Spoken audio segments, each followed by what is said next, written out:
الرحمن علم القرآن خلق الإنسان علمه البيان. گھر سے ایک آدمی شہید ہوا ہمارے یہاں. مفتی عبدالقیوم صاحب برہانوی نے لکھا ہے، مولانا عبدالحی صاحب برہانوی کے صاحبزادے تھے، کہ جب پھلت میں جنگ کی جہاد کی مشقیں شروع کی گئیں، جنگ آزادی کی پہلی آواز ہے جو پھلت سے شروع ہوئی. اللہ معلوم نہیں لوگوں کو نہیں معلوم، سمجھتے ہیں 1857 سے. جی حالانکہ سب سے پہلے شاہ عبدالعزیز صاحب رحمۃ اللہ علیہ نے انگریزوں کے خلاف جہاد کا فتویٰ دیا تھا اکبر آبادی مسجد میں. یہ جو سبھاش چندر بوس پارک میں نکلی ہے میٹرو کے درمیان، جی آثار السنادید میں سید احمد خان نے اس کا ذکر کیا ہے.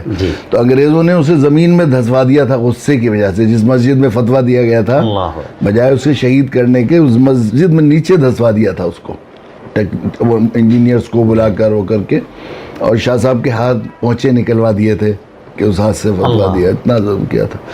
تو پھر اس کے بعد اصل میں صحیح بات یہ ہے کہ آزادی کی قومی یادگار اس مسجد کو بنانا چاہیے، اس لیے کہ یہاں اس سے پہلے کسی بھی ہندوستانی کے خواب میں بھی کوئی نہیں. شہید رحمۃ اللہ علیہ نے مختلف بادشاہوں اور راجاؤں کو خط لکھے، راجہ سندھیا کو، راجہ ہولکر کو، کہ یہ سامان بیچنے والے ہمارے ملک پر قابض ہو گئے ہیں، ہم مل کر ان کو نکالیں، بعد میں طے کریں گے کہ راج کیسے کون کرے گا. سبحان اللہ. تو لوگوں نے کہا کہ آپ چلیں اس خیال سے کہ بہادر فوج کی ضرورت ہے، ایک طرف سے آئیں گے وہ افغانستان کی طرف سے ذرا فوجی اکٹھا کریں گے، اور پھر ایک طرف ایک خاصے حصے پر آزادی حاصل بھی کر لی تھی انہوں نے. تو مفتی عبدالقیوم صاحب نے لکھا ہے کہ پھلت میں یہ بات مشورہ ہوا کہ ہر گھر سے ایک آدمی شہید ہوگا. جس گھر میں مرد نہیں تھے، وہ کئی مرد ہوتے تھے، تو ہر ایک کہتا تھا کہ میں جاؤں گا شہادت کے لیے. تو سید صاحب کے پاس آتے تھے، سید صاحب فرماتے قرعہ ڈالنے، جس کا نام نکلتا تھا وہ نعرہ تکبیر بلند کرتا. 3 گھر میں مرد نہیں تھے، عورتیں تھیں، ایک جمن نائن، اصغری بیگم، امو بھی. تینوں آئی. سید صاحب ہمارا گھر کیوں شہادت سے محروم رہے گا، تم کیا کرو گے، گھوڑوں کا دانہ دلیں گے، زخمیوں کو مرہم پٹی کریں گے. سید صاحب نے ان کو بھی اجازت دی. معاف کیجیے، یہ جو سلسلہ آپ نے ذکر کیا یہ صحابہ کرام سے کس قدر مل رہا ہے. وہاں بھی شہادت کا اتنا شوق. اللہ اکبر کے اگر پشت میں کچھ خنجر. سید صاحب کا، سید احمد شہید رحمۃ اللہ علیہ کے تو قافلے کی بات صحیح. میرا اپنا محدود مطالعے کے مطابق کوئی جماعت 1400 سالہ تاریخ میں بحیثیت جماعت 100% دین کو اسی منہج پر مانے جس طرح 14 سال پہلے خیر القرون میں تھا.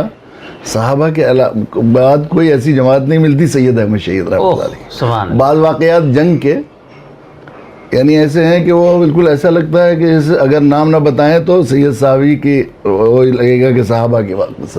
مایار کی جنگ ہے مثال کے طور پر، اس میں سید صاحب نے ایک جگہ پر درے پر کچھ لوگوں کو بٹھا دیا تھا کہ دیکھو یہیں رہنا جب تک ہم نہ آ جائیں.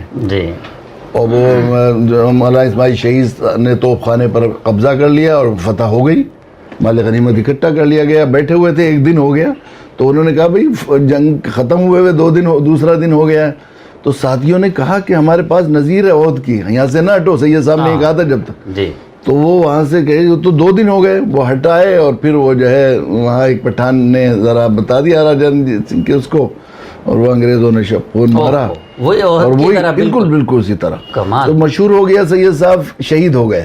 تو میاں جی محی الدین پھلتی تھے، تو وہ لوگوں کو مار مار کے واپس میدان جنگ کی طرف جب بھاگ رہے تھے تو لوٹا رہے تھے. جب سید صاحب نہیں رہے تم جی کے کیا کرو گے. مولانا یوسف صاحب شاہ اللہ کے پوتے، ان کا ایک جملہ حضرت مولانا نے نقل کیا ہے کہ میرے دوستو آؤ مایار کی جنگ سے جنت کی خوشبو آ رہی ہیں. وہی صحابہ کے واقعات بالکل.